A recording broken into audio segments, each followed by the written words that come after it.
Hay familias que no te niegan dinero, te niegan confianza. Y eso duele más, porque el dinero se puede recuperar, un préstamo se puede pagar, una cuenta se puede cerrar, pero cuando tus propios padres te miran a los ojos y te dicen, sin decirlo exactamente, que no vales el riesgo. Esa frase se te queda dentro, como una piedra. Mi nombre es Zachary, tengo 34 años, y crecí en una familia donde el éxito era casi una obligación. Mi padre tenía varios negocios repartidos por la ciudad, bienes raíces, comercio minorista, un par de inversiones que siempre explicaba con palabras demasiado largas. Mi madre también tenía propiedades, edificios, en plural. No éramos multimillonarios de portada de revista, pero vivíamos cómodamente. En mi familia había una idea muy clara. Si nacías dentro de ese apellido, tenías dos caminos. Heredabas algo y no lo arruinabas, o construías tu propio imperio. Yo quise la segunda opción, no porque fuera arrogante, no porque quisiera demostrar que era mejor que nadie, sino porque, desde niño, entendí que mi mente funcionaba distinto. A los 14 años descubrí mi talento con las computadoras de la forma menos elegante posible. Pirateé accidentalmente el servidor de mi escuela intentando borrar un registro de detenciones. No estoy orgulloso de eso, pero ese día entendí algo. Los sistemas tenían puertas, y yo sabía encontrarlas. Con el tiempo, esa curiosidad se volvió obsesión. Programación, encriptación, filtraciones de datos, seguridad digital. Leí todo lo que pude. Estudié ciencias de la computación. Pasé noches enteras aprendiendo cómo se protegían bancos, hospitales, empresas, gobiernos. Después de graduarme, lo vi con claridad. La ciberseguridad no era solo interesante, era necesaria. Y donde hay necesidad, hay negocio. Cada empresa necesita protección. Cada banco, cada clínica, cada tienda online, cada persona que guarda información sensible en un servidor que no entiende. Era como vender paraguas en un mundo donde siempre llueve. Yo tenía un plan, no una fantasía, un plan real. Clientes potenciales, investigación de mercado, proyecciones, costos, riesgos, ingresos, incluso un cronograma de crecimiento para los primeros 3 años. Pero necesitaba capital, no millones, no una fortuna. Solo lo suficiente para alquilar una oficina pequeña,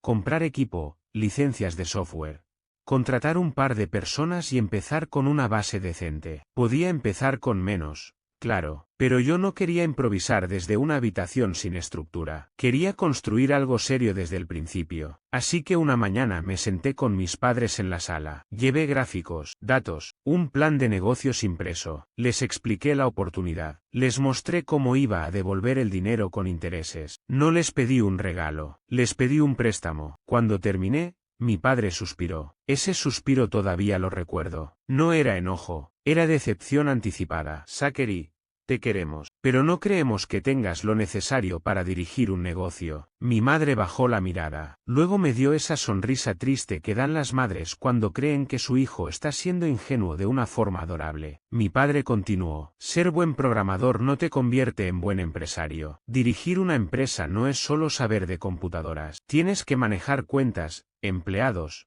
pérdidas, clientes, inversores, todas esas partes aburridas que nadie ve. Y, honestamente, no sabemos si tienes esa chispa. Esa chispa. No me gritaron, no se burlaron, no fueron crueles de una forma obvia. Eso quizá habría dolido menos. Fueron razonables, cálidos, paternalmente condescendientes, como si estuvieran protegiéndome de mí mismo. Para ellos, invertir en mí no era invertir, era tirar dinero. Me fui de esa conversación con la cara firme y el pecho ardiendo. No voy a mentir, me dolió, mucho, pero no renuncié. Todavía no. Un mes después, mi primo Bernard se casó. Una boda enorme, 3 días de eventos, carpa blanca, fuentes de champán, comida elegante, discursos largos, todo el espectáculo que una familia con dinero organiza para fingir que no le importa impresionar. Yo estaba cerca de la mesa del buffet con mis padres cuando Bernard se acercó, saludó a mi papá, abrazó a mi mamá, y dijo, tío, tía, gracias otra vez por creer en mí y ayudarme con los fondos para mi negocio hotelero. No podría haberlo hecho sin ustedes. Sentí que el ruido de la fiesta desaparecía. Miré a Bernard, luego a mis padres. Ellos rieron nerviosamente, dijeron algo educado, y cambiaron de tema con una rapidez casi cómica. Pero ya era tarde. Yo había escuchado. A mí me dijeron que no tenía chispa. A mí me dijeron que no podían arriesgar dinero. A mí me dijeron que un negocio de ciberseguridad era demasiado incierto, pero a Bernard le financiaron un hotel, un proyecto mucho más caro, más arriesgado, más pesado de administrar. Me alejé con una excusa tonta. Dije que necesitaba aire. En realidad necesitaba no romperme frente a todos. No estaba molesto porque ayudaran a Bernard. Bien por él, de verdad. Lo que me destruyó fue entender que sí tenían dinero para apostar por alguien, solo que ese alguien no era su propio hijo. Me senté afuera, lejos de la música. Mi abuela me encontró allí. Zachary,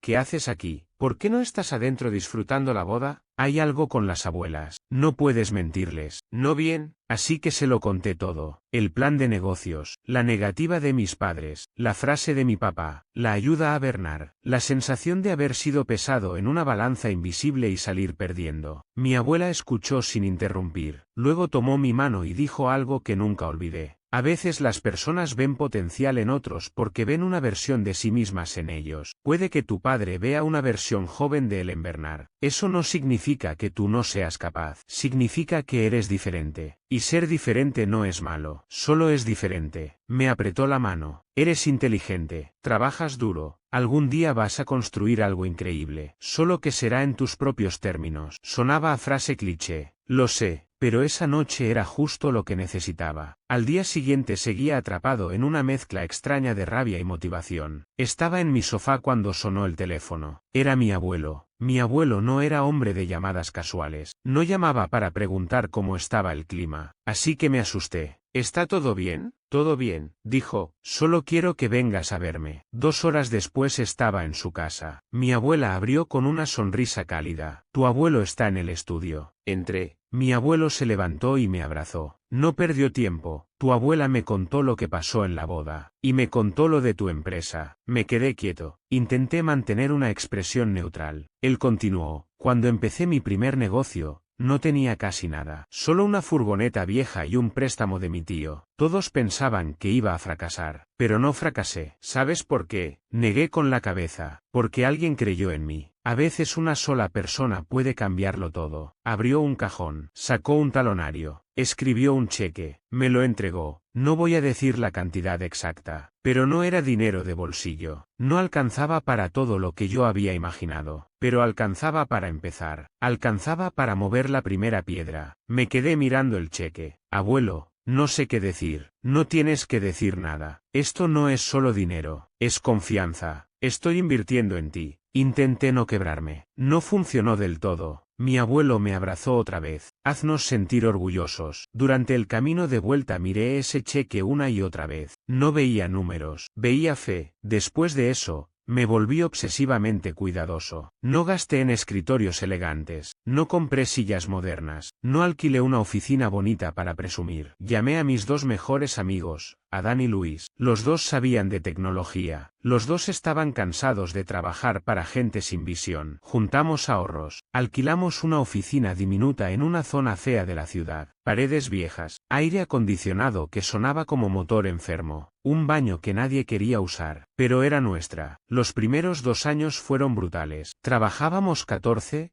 15, 16 horas al día. Luis vivía en llamadas. Adam escribía código hasta que los ojos le ardían. Yo hacía de todo. Ventas, soporte, facturas, contratos, jefe, limpieza, presentaciones. A veces dormía en el suelo de la oficina usando una sudadera como almohada. Comíamos fideos instantáneos y snacks de máquina. Pero teníamos algo que mis padres no habían visto. Hambre. Nuestro primer gran cliente fue una empresa financiera mediana que acababa de sufrir un hackeo. Llegaron asustados, enojados, con clientes amenazando con demandas. Arreglamos sus sistemas, recuperamos datos, cerramos brechas, instalamos protocolos para que no volviera a pasar. Ese proyecto nos dio suficiente dinero para respirar. Luego llegó otro, y otro. El boca a boca empezó a funcionar. Después de 4 años, abrimos una segunda oficina. Al año siguiente, una tercera. Ya no éramos 3 tipos en una habitación fea. Éramos una empresa real. Luego añadimos consultoría preventiva. Las empresas no solo querían que apagáramos incendios, querían que revisáramos la casa antes de que ardiera. Y déjenme decir algo. El dinero de la consultoría se siente distinto. Más limpio, más estable, más grande. 5 años después de empezar,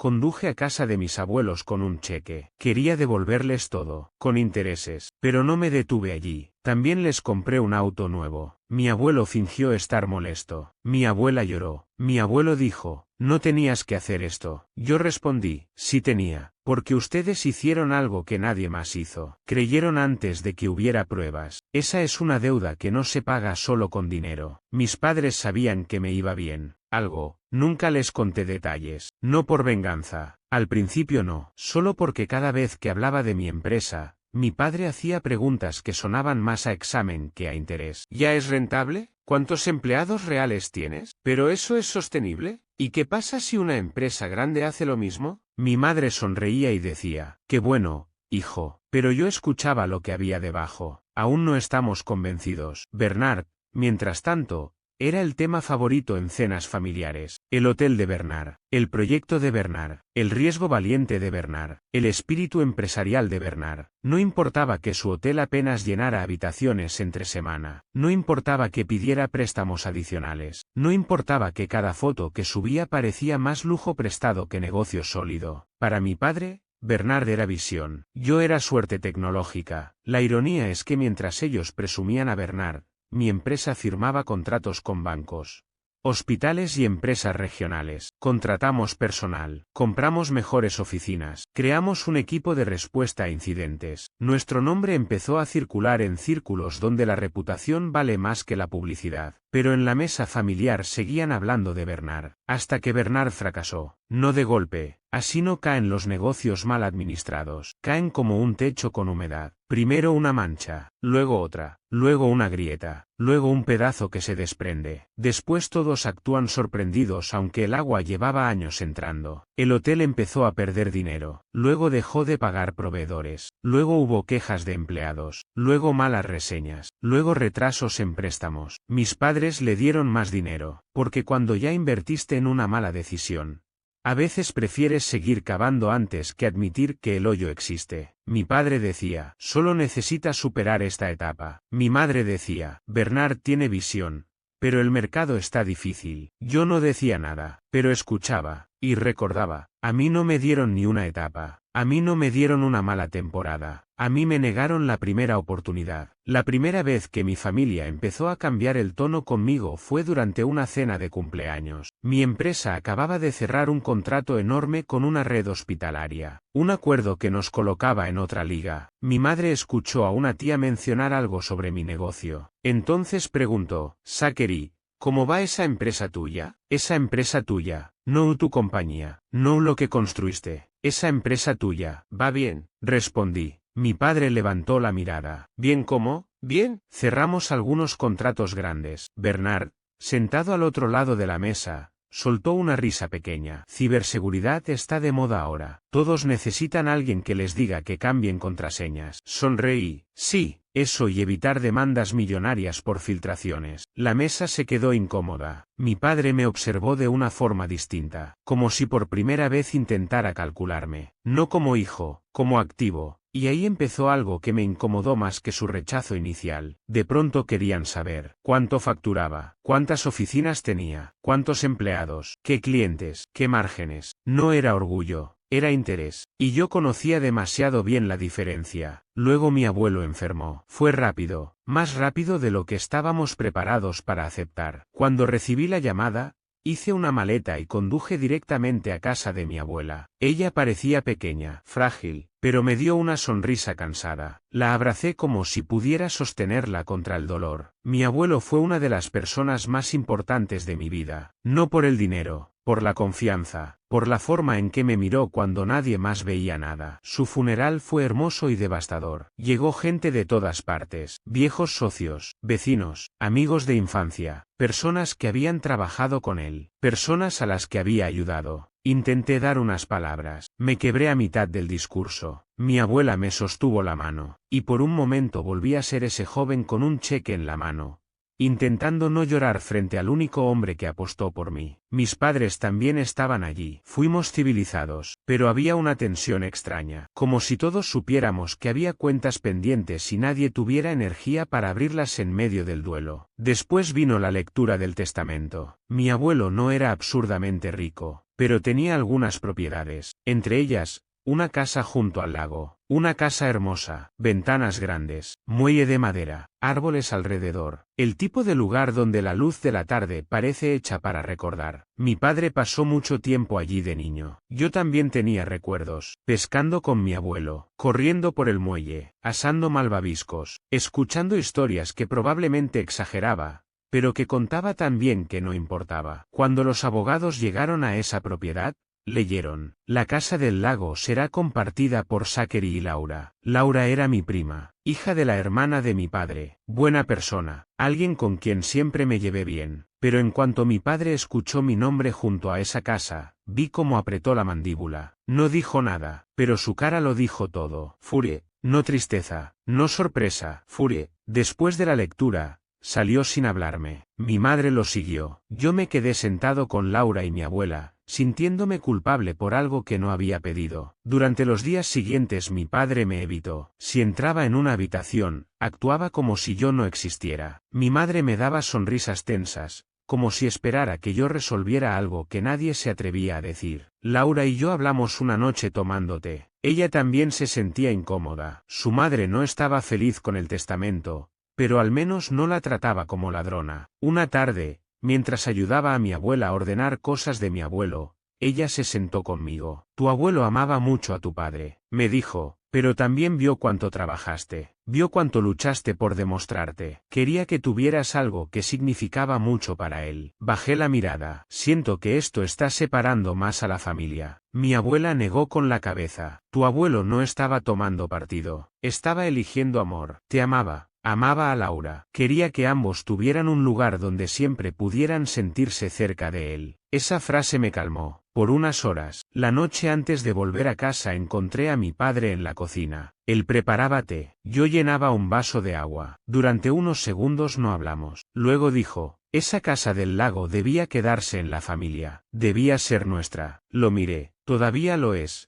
Papá, no voy a venderla, no voy a convertirla en alquiler vacacional, sigue siendo de la familia. No respondió, revolvió el té, dejó la cuchara, y se fue. Yo pensé que ahí terminaría. Me equivoqué. Unas semanas después, mi padre empezó a aparecer en mi casa sin avisar. Al principio pensé que quería hablar, que el duelo lo tenía actuando raro, que quizá, con el tiempo, aceptaría la decisión de mi abuelo, pero cada visita era igual. La casa del lago debería ser mía. Tu abuelo se equivocó. Tú deberías hacer lo correcto. Hacer lo correcto, para él, significaba entregarle una propiedad que no solo me pertenecía a mí, sino también a Laura. Le repetí lo mismo cada vez. No puedo darte la casa, no voy a dártela, y aunque quisiera, no es solo mía. Después empezaron las amenazas. Dijo que el testamento estaba mal, que yo había manipulado a mi abuelo, que mi abuela estaba confundida, que Laura no entendía lo que pasaba, que un hijo tenía derechos sobre los recuerdos de su padre. Recuerdos. Esa palabra me hizo casi reír, porque cada vez que hablaba de la casa, no hablaba de pescar, ni de fogatas, ni de mi abuelo. Hablaba de valor, de mercado, de lo que se podría hacer con el dinero. Luego llegaron los documentos legales. Mi padre me demandó, oficialmente. Acusó que yo había obtenido la casa de forma indebida, que había influenciado a mi abuelo, que la propiedad debía pasar a él porque, según su lógica, era su herencia natural. Leí los papeles 2 veces, no porque fueran complicados, sino porque no podía creer que mi propio padre hubiera puesto su nombre al lado de una acusación tan falsa. Mi madre me llamó esa noche. Zachary,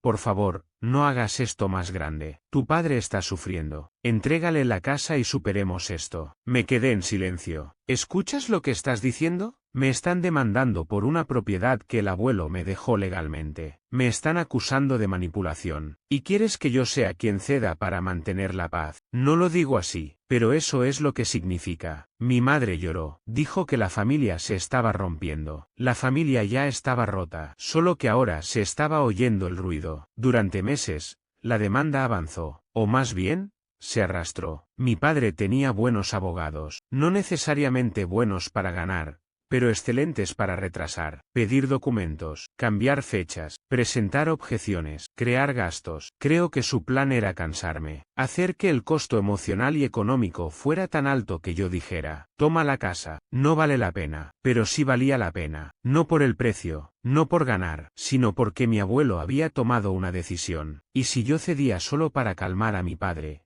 estaría traicionando al único hombre que creyó en mí cuando nadie más quiso hacerlo. Laura se mantuvo firme conmigo, mi abuela también. Su testimonio fue clave. Habló de mi abuelo, de su intención, de cómo él me había apoyado desde el principio, de cómo veía en mí a alguien que construía en sus propios términos. Mientras tanto, mi padre llevaba su historia a la familia. Decía que yo lo había despojado, que me había aprovechado de un anciano, que había manipulado el testamento, que el dinero me había cambiado. Al principio eran solo murmullos familiares, luego se extendió. Un primo dejó de responderme. Una tía me mandó un mensaje larguísimo sobre humildad. Alguien comentó en una cena que el éxito no sirve si pierdes el alma. Yo guardé capturas, no porque quisiera pelear con todos, sino porque cuando la gente empieza a mentir sobre ti, los recibos importan. El problema fue cuando esa narrativa empezó a tocar mi negocio. Un cliente me preguntó, con cuidado, si había problemas legales familiares que pudieran afectar mi liderazgo. Otro canceló una reunión sin explicación. Un conocido del sector me llamó y dijo, Zach, no sé qué está pasando, pero alguien está diciendo cosas feas sobre ti. Ahí se acabó mi paciencia. Mi padre no solo quería la casa, quería ensuciar mi nombre para conseguirla, así que jugamos ajedrez. Mi equipo legal presentó una demanda por difamación y compensación de daños. No fue impulsivo, no fue rabia, fue estrategia. Durante años, mi familia me había visto como el hijo al que podían subestimar, el que podía ser ignorado, el que debía ceder. Pero yo ya no era ese hombre. Yo dirigía una empresa de ciberseguridad. Mi trabajo era ver ataques antes de que se convirtieran en crisis. Y mi padre, sin darse cuenta, me había dado un rastro completo. Mensajes, correos, comentarios, declaraciones falsas, testigos, todo. Cuando sus abogados recibieron nuestra respuesta, el tono cambió. De pronto mi madre quería hablar. De pronto un tío decía que todo era un malentendido. De pronto mi padre, que durante meses me había tratado como enemigo, quería resolver esto como familia. La palabra familia aparece mucho cuando alguien empieza a perder, pero yo recordaba demasiado bien otra frase. No creemos que tengas lo necesario. Esa frase fue la primera piedra. Todo lo demás se construyó encima. El juicio por la casa no salió como mi padre esperaba. No logró invalidar el testamento. No pudo probar manipulación. No pudo convertir su deseo en derecho. La casa siguió siendo de Laura y mía. Y la demanda por difamación también avanzó. No puedo entrar en cada detalle legal, pero puedo decir esto: ganamos. Y cuando digo ganamos, no hablo de una disculpa simbólica, hablo de dinero real, daños, costos, una cantidad lo bastante grande para que mi padre sintiera el golpe. Lo irónico es que todo esto empeoró una situación financiera que él ya tenía complicada, porque mientras me demandaba para conseguir la casa del lago,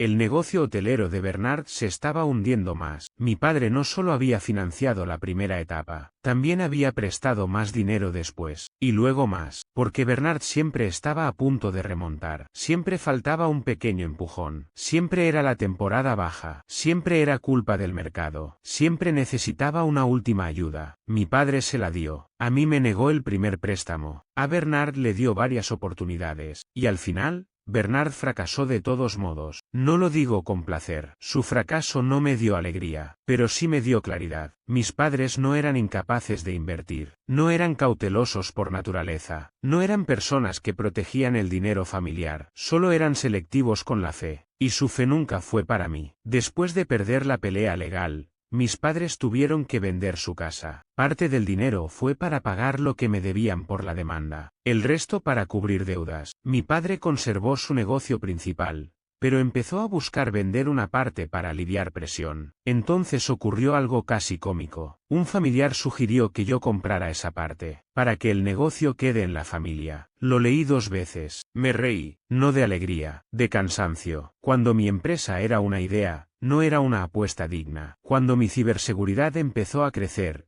era suerte. Cuando mi abuelo me dejó una propiedad, era manipulación. Pero ahora que mi padre necesitaba dinero, de pronto yo era una opción seria, de pronto mi capital servía, de pronto mi criterio valía, de pronto mi empresa podía convertirse en el salvavidas del apellido. Mi madre me llamó. Zachary, tu padre está considerando vender una parte de su empresa. Sería bonito que quedara dentro de la familia. ¿Dentro de la familia?, pregunté. Sí, tú tienes experiencia empresarial. Podrías ayudar a estabilizar las cosas. Silencio. Luego respondí. Cuando necesité ayuda para empezar, me dijeron que no tenía lo necesario. Cuando Bernard necesitó dinero para un hotel, ustedes lo financiaron. Cuando el abuelo me dejó una casa, papá me demandó. Y ahora quieren que yo compre parte de su negocio para salvarlo. Mamá, ¿entiendes cómo suena eso? Ella se quedó callada. No era nuestra intención hacerte sentir menos, pero lo hicieron, y no solo una vez. Hubo un silencio largo. Luego dijo, tu padre está arrepentido. No lo dudo, pero no sé si está arrepentido por lo que hizo o por lo que le costó. Esa frase la lastimó. Lo escuché en su respiración, pero era verdad, porque hay arrepentimientos que nacen del corazón, y hay arrepentimientos que nacen de una factura. Mi padre no me llamó durante semanas. Luego un día recibí un mensaje. Solo decía, ¿podemos hablar? No respondí de inmediato. Pensé en el niño que quería que su padre se sintiera orgulloso. Pensé en el joven con un plan de negocios en la mano. Pensé en Bernard agradeciendo el dinero en una boda. Pensé en mi abuelo entregándome aquel cheque. Pensé en la casa del lago, en los abogados, en las mentiras, en mi abuela sentada sola después del funeral,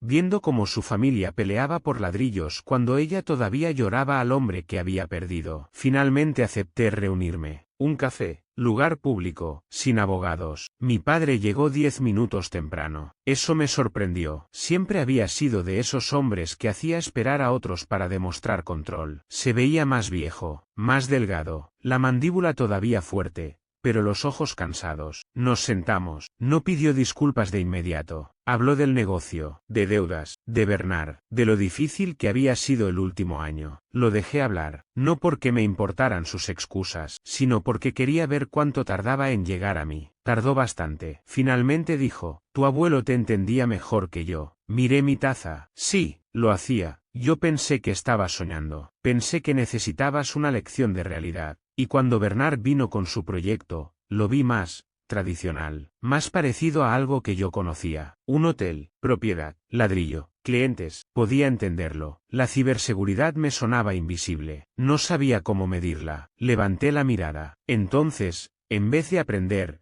decidiste que no contaba. Asintió lentamente. Sí, eso hice. La disculpa no fue hermosa, no fue perfecta, no lloró, no me abrazó. No dijo todo lo que yo habría querido escuchar, pero dijo, me equivoqué contigo, y para mi padre, eso era casi arrancarse una costilla. No respondí de inmediato. Parte de mí quería castigarlo con silencio. Otra parte quería decirle que ya era tarde. Pero otra parte, la que mi abuelo habría reconocido, sabía que la victoria no siempre exige aplastar a alguien. A veces exige no volver a entregar el volante. Le dije, no voy a comprar tu empresa, no voy a rescatarte financieramente, no voy a fingir que lo que hiciste no pasó, pero si quieres reconstruir algo conmigo, empieza por dejar de verme como un recurso. Soy tu hijo, no tu solución. Mi padre cerró los ojos un segundo, luego asintió. Está bien, no sé si nuestra relación sanará completamente. Quizá no. Hay daños que no vuelven a su forma original, pero desde ese día cambió algo. No porque lo perdonara de golpe, sino porque dejé de necesitar que entendiera todo para yo seguir adelante. Mi abuelo me enseñó que una sola persona puede marcar la diferencia. Él fue esa persona para mí, y ahora intento ser esa persona para otros. Mi empresa tiene programas de becas para jóvenes que quieren entrar a ciberseguridad. Financiamos talleres en escuelas públicas. Contratamos talento sin exigir caminos perfectos. No me interesa solo el currículum, me interesa el hambre, la curiosidad, la ética, la chispa que mis padres no vieron en mí. Cada vez que invierto en uno de esos jóvenes,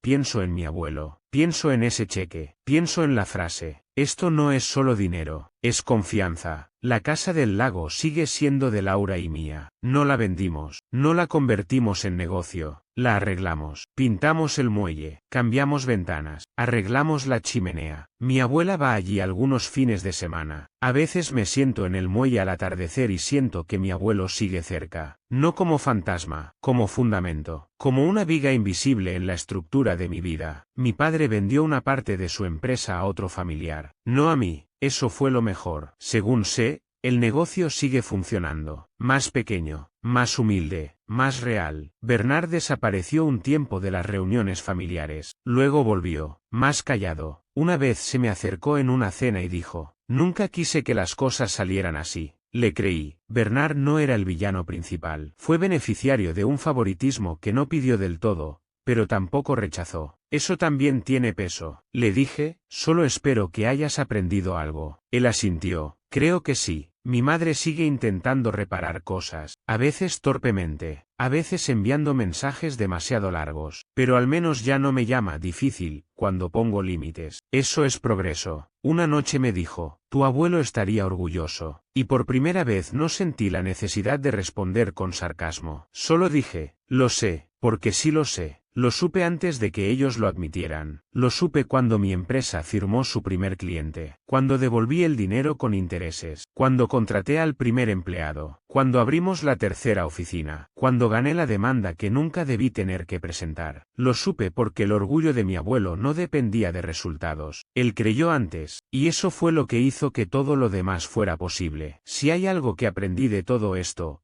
es que la familia puede tener dinero, contactos y negocios, pero aún así ser pobre en fe. Pueden financiar hoteles, bodas, apariencias y errores repetidos, pero no saber invertir en la persona correcta porque no entienden su camino. Mis padres no rechazaron solo mi plan, rechazaron mi versión de futuro, la que no parecía familiar, la que no podían presumir de inmediato, la que exigía paciencia y confianza. Y cuando esa versión triunfó, quisieron llamarla negocio familiar. No. Mi empresa no es el negocio familiar. Mi empresa es el negocio de quienes creyeron, trabajaron y se quedaron cuando no había garantías. Adam, Luis, mis primeros empleados, mi abuelo, mi abuela, y yo, sobre todo yo. La familia no puede saltarse la inversión y reclamar los dividendos. No puedes decirle a alguien que no vale el riesgo y luego presentarte cuando el riesgo ya dio fruto. No puedes negarle confianza a una semilla y luego exigir sombra del árbol. A veces la mejor venganza no es ver fracasar a quienes te negaron apoyo. Es construir algo tan sólido que ya no necesitas su aprobación para sostenerte. Mi padre creyó que la casa del lago era lo que me había ganado. No entendió que la verdadera herencia fue otra. Fue la fe de mi abuelo, fue su ejemplo, fue la certeza de que si una persona puede verte claramente, eso basta para empezar. Todo lo demás se construye, con noches largas, con errores, con hambre, con disciplina, con límites, y, cuando hace falta, con abogados. Hoy, cuando alguien de la familia dice, Zachary tuvo suerte, sonrío, porque sé la verdad. La suerte fue tener un abuelo que creyó, el resto fue trabajo. Y cuando alguien dice, es bueno que el negocio haya quedado en la familia, corrijo con calma, no quedó en la familia, lo construyó, y si algún día lo comparto, será con personas que entiendan la diferencia entre querer una parte del éxito y haber creído en el proceso. Porque mi familia se negó a ayudarme para invertir en mi primo. Ahora su inversión fracasó. Mi empresa prosperó. Y cuando llamaron a mi compañía el negocio familiar, finalmente entendí algo. No todo lo que lleva tu sangre tiene derecho a llevar tu legado. Mi legado lo construí con quienes se apostaron por mí. Y el nombre más importante en esa historia no es el de mi padre, no es el de Bernard, ni siquiera el mío. Es el de mi abuelo, el hombre que me entregó un cheque y me dijo, haznos sentir orgullosos. Abuelo, lo hice, y esta vez, nadie puede quitarme eso.